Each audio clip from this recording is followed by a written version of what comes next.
Hey, Mother's Day, just a few days away, and if you are one of many people buying flowers, expect to pay more. That's because of tariffs, since the majority of flowers sold in the U.S. are grown in more climate-friendly places. CNN's Karen Kaifa explains what you need to know before placing your order. Mother's Day, June weddings, graduations, proms. This is a really busy time for florists. And unlike other retailers, they weren't able to stockpile items ahead of time in warehouses. So some are getting creative to keep up. The Mother's Day rush is on at Washington, D.C.'s Little Acre Flowers. It's by far our busiest week out of the entire year. Bringing in new stems daily.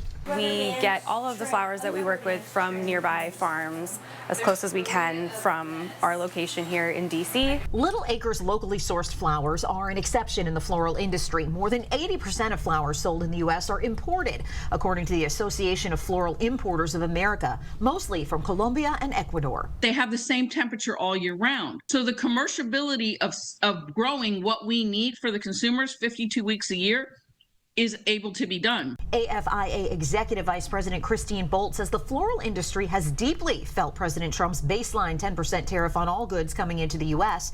because of frequent fragile imports. It is perishable. It comes when it comes, and we gotta move it as fast as possible. The extra cost will be a burden to some florists and may be passed on to consumers. But Kate Penn of the Society of American Florists says florists weathered supply chain challenges prompted by the COVID-19 pandemic and have a certain creative resilience. What our industry really did was they got much better at planning in advance. They really leaned into their supplier relationships because that's so important in times like this. And even though her shop's flowers are grown close to home, Little Acres owner Amber Flack says tariffs could catch up with her business too.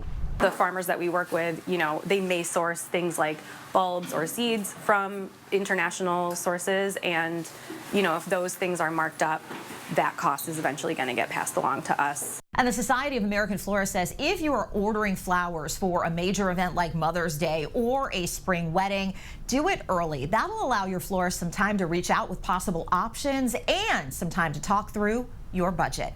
In Washington, I'm Karen Kaifa.